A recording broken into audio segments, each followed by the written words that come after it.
careful. All right, oops. All right, guys, so the last idea that you will be responsible for this semester is, it's really important I go over 8.1. 8.2 is kind of like, it doesn't really matter as much, but it's an immediate thing you could do once you know 8.1. Once you know 8.1, there's tons of shit you can do. So 8.1 kind of lays the groundwork for some stuff in Calc 2. And if you're like, I'm not going to take Calc 2, well, 8.1 is a part of this class, so nah. And 8.1 is one of the coolest things, and I know me saying that doesn't necessarily carry on with it. The one thing we haven't done, so what have we done with functions? We've done a lot of shit, but basically we've learned how to find the area underneath it, and that led to all kinds of different things, finding volumes even. Great. What we haven't yet done is determine how long this function actually is. If I went along that path, how far would that have been? Some of you guys are like, I can live without knowing that, Jeff. I understand. But too bad you're going to find out now. And it's crazy how simple the idea is. It's crazy. So let's see if I can get you guys to agree with me on that. Let go of that last test. Let go. Let go of it. Don't think about it. Unless you did really well. But otherwise, just let go. So, what I'm trying to do.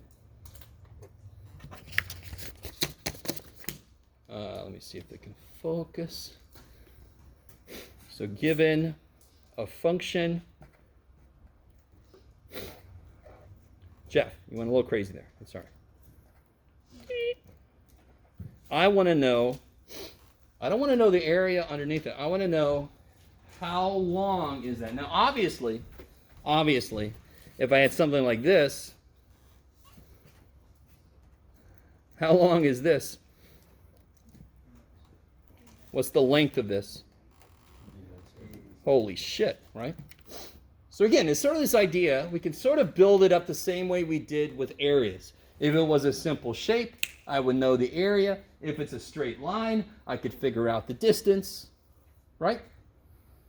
Okay, I like it. But the minute I curve something, the area got freaky, and so does the distance.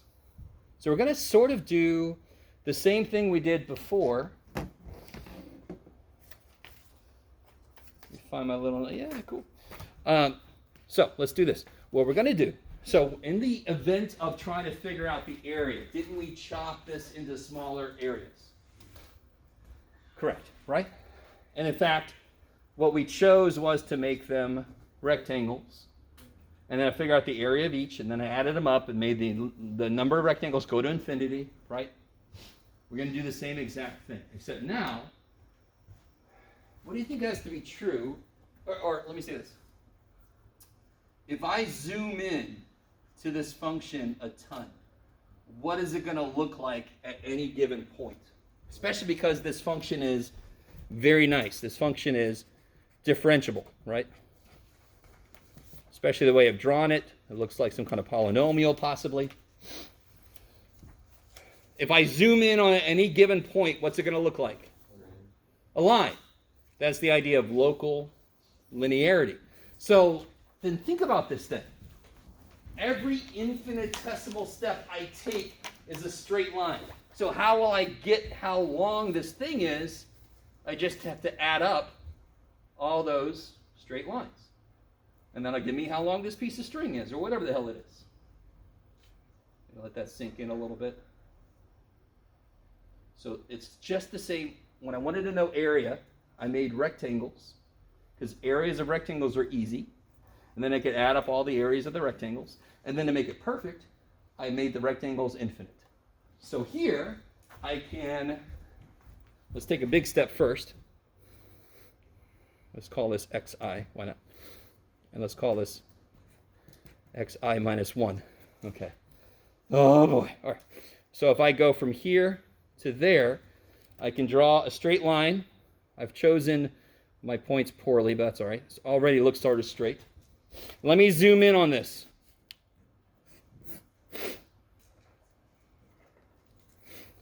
All right, let me do this in different colors. That'd be cool. Ooh, that's a freaky looking color. Okay, let's see. So here's the function. Let's do the function in black. So that's f of x. This is from xi minus 1 to xi. So I've just zoomed in on that piece.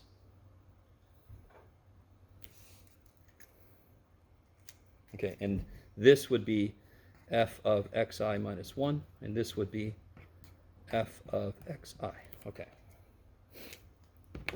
And this would be the straight line approximation. I like it. So isn't this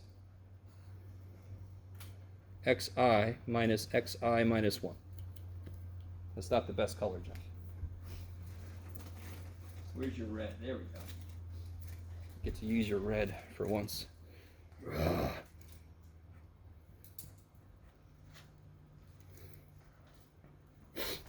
Right? And what's this?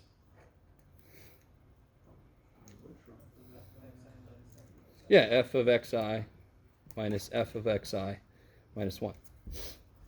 I like it. So let's call this delta x, and let's call this delta y. Cool? Just so we can work with these things better. And again, these are arbitrary points between A and B. Yes? And they're kind of constructed the same way. There's a delta x, and then I can figure out what xi is, all that kind of shit. You guys sort of with me? Right? So how far apart are these? Whatever delta x is. All right, the nice thing is, I'm going to reference that process. We're not going to actually do the work of that process. We're not going to go back and start with the limit of the sum of bullshit and go through it. We're going to reference it, and we're going to build an integral, and then that's going to be the process. I really hope you guys are with me. Does everybody sort of get the idea? What was the limit, the infinite limit of the sum? That was the rectangles, right?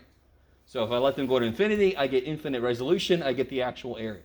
Here, what am I letting go to infinity? The number of little lines I'm using. Instead of letting the rectangles go to infinity, I'm letting the number of little line segments go to infinity. So that's going to be infinite resolution. It's going to perfectly line up. I'm going to get the exact length of that segment. Okay, maybe.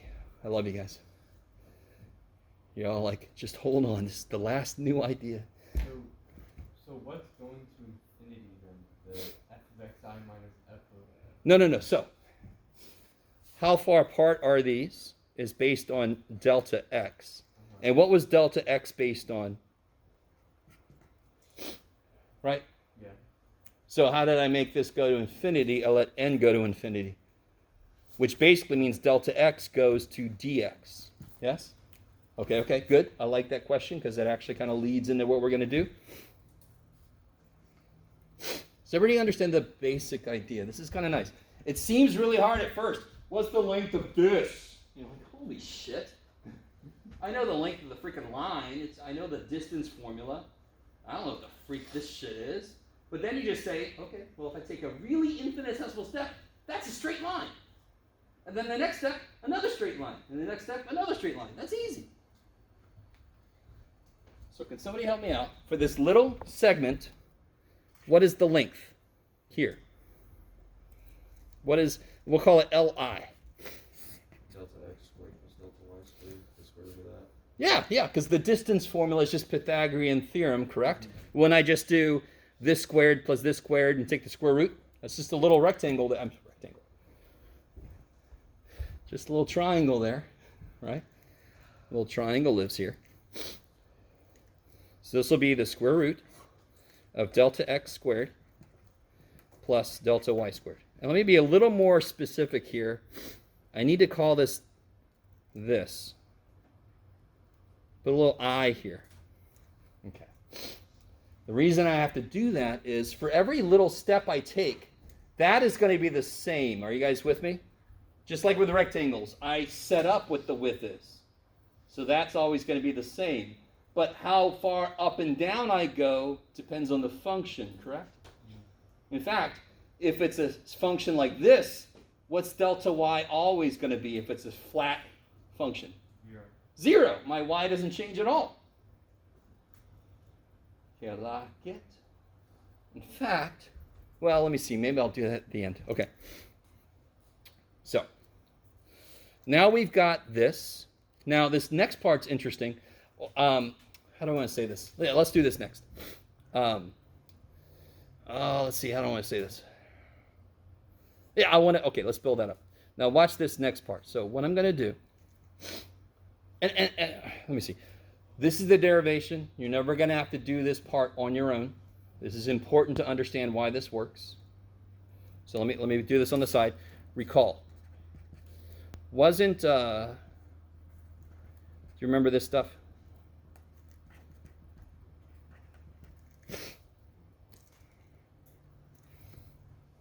Right? If I can put this in this form, I could do this. And what does this lead to, of course? The minute I've got this kind of thing set up, how can I rewrite it? Integral. If I can write this in this form, I can then sum, make it go to infinity, and then I can replace it with an integral. And why is that cool? Because if I can make an integral, I have a lot of ways to attack an integral. I know how to do that shit, right? Okay. So the very first thing I notice is, do I see kind of like an f of xi? Sort of, because it's kind of in here, isn't it? All right, I sort of see that. What is definitely missing? Do I have that here? Do you guys agree with me? That's not out there, correct? I have what sort of looks like an f of xi. I could kind of do some shit to it, make it look like f of xi, but I do not have a delta x out here. Yes? It might be a dumb question, but why is there only an I on the y? Because, again, where did delta x come from? B minus a over n. Does it depend on where I am? No, I keep taking the same step every time. So it doesn't need a subscript I because it's the same. It's a constant. Okay. Y, the change in y depends on what my function is doing, what the slope of my function is there. So it's not going to be the same every time I take a step. I like it. Some of you don't. I understand. Okay. Just let me get to this. This is almost too nice. So here, I'm going to do a little freaky thing. If I want a delta x to show up here, don't I have to divide? Could I do this? If I put a delta x here, don't I have to at the same time divide by delta x? Okay, so why did I do that? Because I want a delta x to show up there. Yes? The only time I could not multiply and divide by something is if it's equal to 0. Will that ever equal 0? No. Because it's a limit. It's never going to get to 0. How do I divide these things? Doesn't it look like some shit wants to cancel? Yes? But unfortunately, why can't I just do some stuff here? Yes, I can only divide things if they have the same root. Right? And I like to say root. Okay, so. What's happening? Oh, I'm sorry. I keep forgetting a little dude. And the limit, it's going to go away, but I got to keep going. Thank you. So can't I make this? This, isn't that the same? Yes. So what happens that's really nice here, these just become 1. And then here, this should look like it should lead to something nice, yes? Right? Yes? What do you think that should be? What's change in y over change in x? The slope. I love it. Okay, so let's make this a little more definitive. Stay with me now.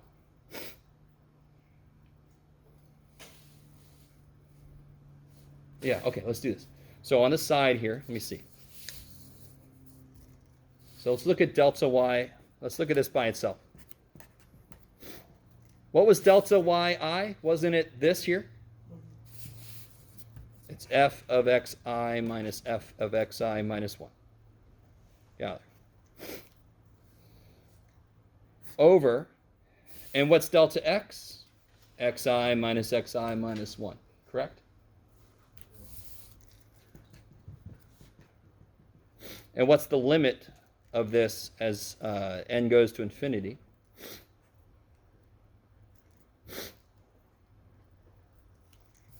This kind of means the limit is, how do I want to say this? Let me do it like this. What's the limit? So n going to infinity means that the width goes to 0, correct?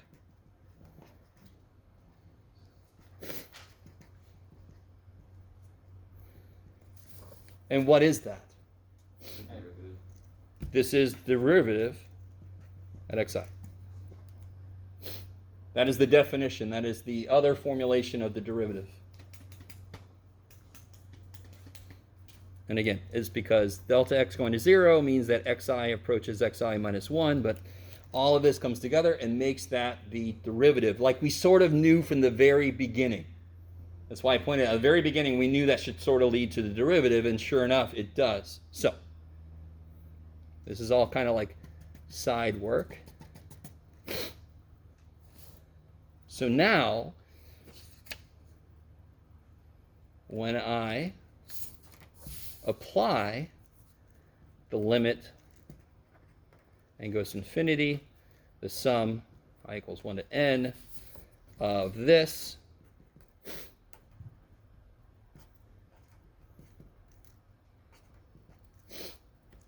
piece, well, let's see, what does this become? This becomes elongated s, yes? From a to b. This becomes square root of 1 plus f of x squared. F prime, sorry. Yes, because didn't we say that this in the limit becomes the derivative? And this, of course, becomes dx.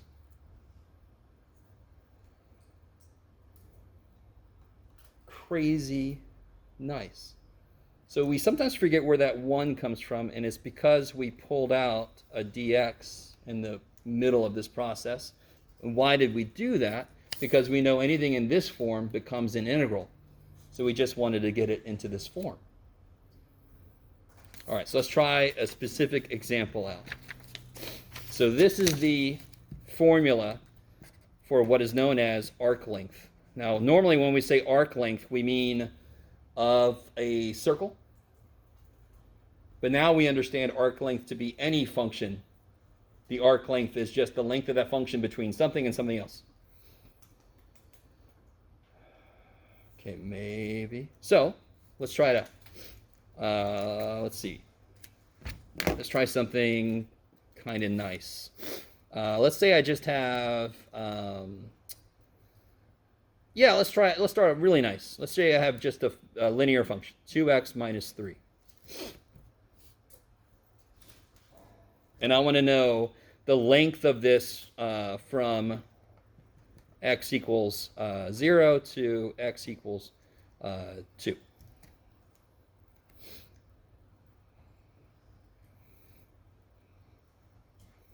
All right, so we're going to do one that we can verify geometrically. Kind of makes sense. Same thing we did with integration, to be honest, if you remember. So how do I set this up? What do I have to calculate to set this up? F of x at 0 and 2 first? No. No? Derivative. Yeah, so I need the derivative. What are a and b going to be? Oh, we're not 0 to 2. Now, you might be thinking, I could get a function in terms of y, in which case they got to tell me what y is doing. Well, we'll look at that in a minute. Okay. So what's f prime, of course?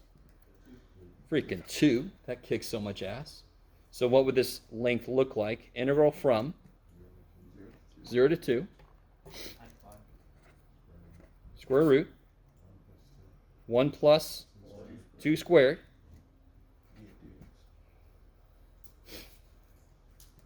So this would be, isn't this a constant?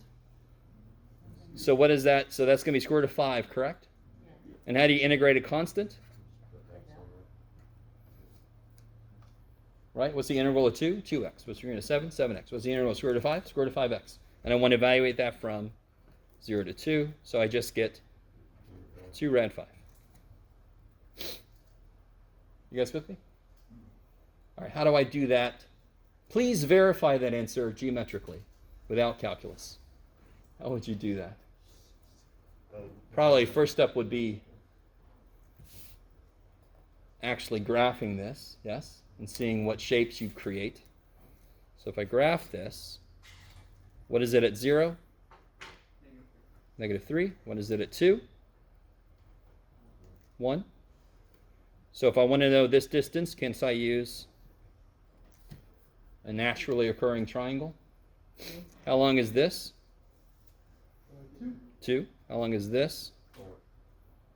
4. And then how do I figure out this length? Square root of 4 plus 16, square root of 20. And then square root of 4 times square root of 5, so it's 2 rad 5, yes? Which is what we got! Holy shit! All right. And this is, if you hadn't already been primed for this, somebody would say, well, why do you have to do integrate? I just do it because it's not always going to be a straight freaking line. So let's do another one where it's not a straight line. All right, so to remind you guys, I'll put the general formula up here.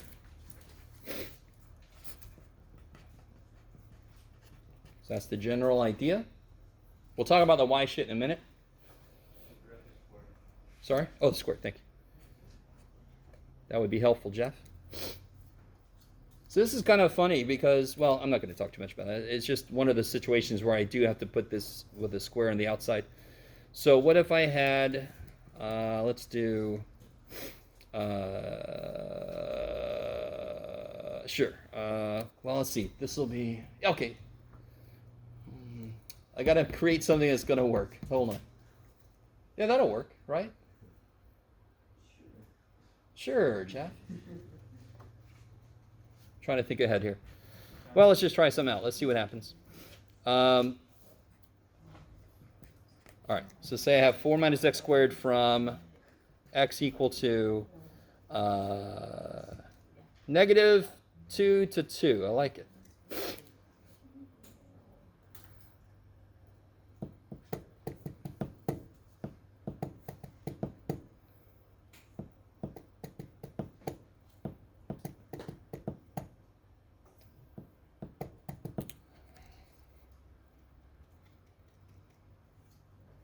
Should probably take one out of the book. Well, let's see. What does this come out to be? This is why it kind of sucks we don't have more integration tools under our belt. Is this a problem we would be able to do at this level? Yes. Well, let's find out. So what do I have to figure out? F prime of x, right? What's f prime? Yeah. No, get out. Not dx. Get so used to doing it. So what is this set up to be? -2 to 2. Square root. Yeah, 1 plus -2x squared, which is 4x squared. So let me ask again, is that an integral we can do? No, it's not. No. And the funny thing is, this is one of the first things you learn in Calc 2. And let me just tease this a little bit. Let me see. Okay. Sorry? No. Go ahead. It's too bad. I'm going to do it. Let me see what you guys think about this. What if I made x equal to 1/2 tangent theta? Would anyone have thought to even do that at all? No. I don't blame you. It's like, why the shit would you ever do that, you freaky ass dude? Well, 1 plus x squared is equal to... What's 1 plus tangent squared? Isn't it? What's 1 plus tangent squared? Secant squared, right? I'm sorry, 1 plus... No. So, watch this. This is really neat. What's dx? What's the derivative of tangent? My brain. 1/2 secant. There we go. So watch this. I'm going to leave this blank for now. We're going to figure it out in a second. This would be square root of 1 plus 4 times 1/2 tangent theta squared. Is everybody sort of... No, you made that too long, Jeff. Beep. Yeah. Right? I just put what x was in, what I called x. And then what's dx? Let me put this over here. 1/2 secant squared theta, d theta, right? I like it.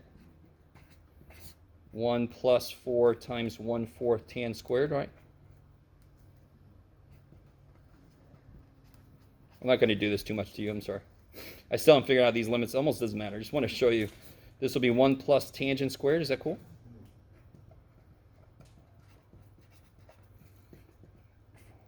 Integral. And this is, of course, this would be secant squared, and the square root of secant squared is secant. Yay! All right, and this still ends up with a disgusting problem, but that's as far as I'm going to go. But just to kind of show you, remarkably enough, and this is nothing you have to know how to do. I just wanted to show you that this is a very simple next step of integration. What do you think we call this? Say again? It's a type of U sub, but it's a specific type of U sub where I use trig functions. So math people being creative, we call this trig sub. We substitute the variable with a trig function. Sorry, that's enough of that. So let me take a problem out of the book so I can actually get one that we can do. Yeah, that makes sense. All right.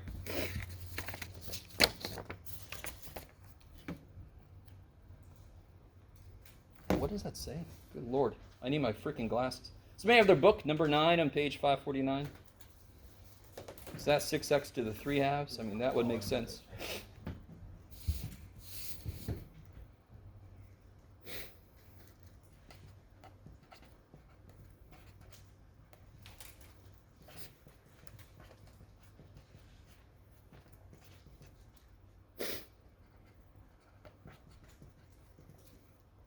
I think that's what it says. That would make sense.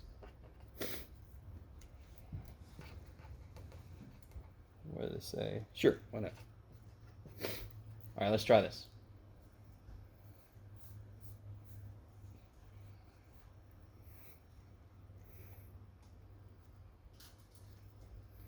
If I would have just thought a little bit, I could have realized this would work. Why is this going to, what's the derivative of this?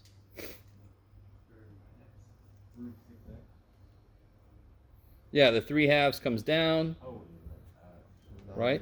So let me write it all. 3/2 comes down times 6, x to the 1/2, correct? So f prime, yeah. It's 9, x to the 1/2. All right, let me stop for a minute. Right? Very first thing you do for finding the arc length, take the derivative of the function they give you, right? Because that's what the integration I do needs plugged into it. So now I can rewrite this as, what are the limits? Yeah. And then square root of 1 plus this squared. So that becomes something doable. What is this squared? Yeah. X to the first, right? You guys with me? Dx. Now, why is that doable? Let's write this a little bit better.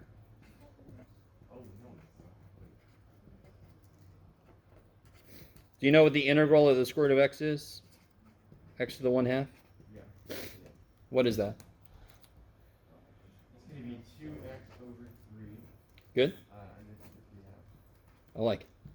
That's essentially what I have here, except for an extra constant, right? So if you wanted to, or let me stop for a minute. Let's use u sub. I think more of us might see it. If I let u equal the stuff that's inside, what's du? 81 dx. So I need an 81 in here, right? You have another color, Jeff. So I need to make an 81 show up. So then this is my du. And then this is just freaking u.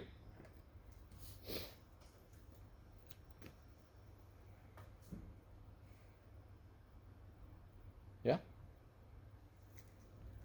So I get 1 over 81. We already know what this is going to be, times 2/3 u to the 3/2. Yeah, I left plus c because I have a definite integral here. I never did change the limits because, oh, I left them blank, thank God. So I would highly recommend you do change the limits. U is 1 plus 81x, so when x is 0, u is 1. When x is 1, u is 82. So I'm going to go from 1 to 82. Now let me stop for a minute because a lot of you guys get confused about this substitution stuff. I will accept it if you leave the limits as 0 to 1, but you better frickin' put them in parentheses when you go to the next step, because what's supposed to be here is what u is doing. This is what x is doing. It's a very basic idea of an integral. The d whatever piece tells me what that variable is doing. If you change variables, you most likely have to change those values. Okay, so I've written down what u is doing across this interval. So now I don't have to take back to, I can just leave u. So I get 2 over 243 times 82 to the 3/2 minus 1. And then you can just throw it in the old calculator, wherever the shit that is. 728, 3, I don't know. I think it's roughly, I don't want to say. I don't know what that is. I think that doesn't make sense. Trying to do it in my head, I get roughly 0.7. But I don't know. Okay. 5.1. What is it? 6.10. Man, I was off. I probably missed a decimal place. 6.1? Is that what you got? Okay. So, I mean, this does not ask for a lot. It doesn't. You've got to take the derivative of the function they give you, plug it in, and then see what you need to do that integral. You might need u sub, you know, depends on what you end up with. And it's not difficult for us to, if I just create one out of nowhere, it's going to be something that requires more than you know. So the ones that are in the homework actually end up being integrals you should be able to do. Oh, I haven't assigned any homework for that section, have I? Let me do it right now. You're like, damn it! All right, I'll make this pretty straightforward. Let's just do, let's just do really simple ones. Let's just do 12 through 24, every third one. So 12, 15, 18, 21, 24. There you go. How's that for a final homework assignment? Let me make it official. 12 through 24? Hold on. Every third one. 8.1, page 549, 12 through 24, every third one. That should be nice and quick and to the point. Let me see if you need any. None of those. None of them are that way, but yeah, why not? I don't care.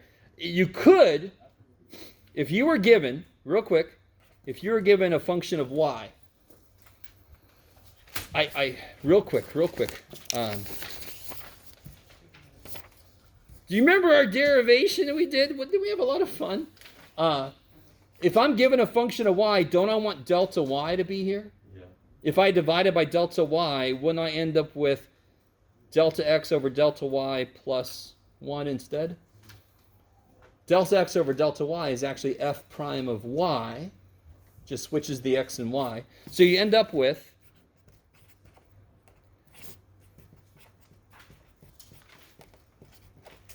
that's all. It's the same exact thing except y's instead of x's. Holy shit, who would have seen that coming?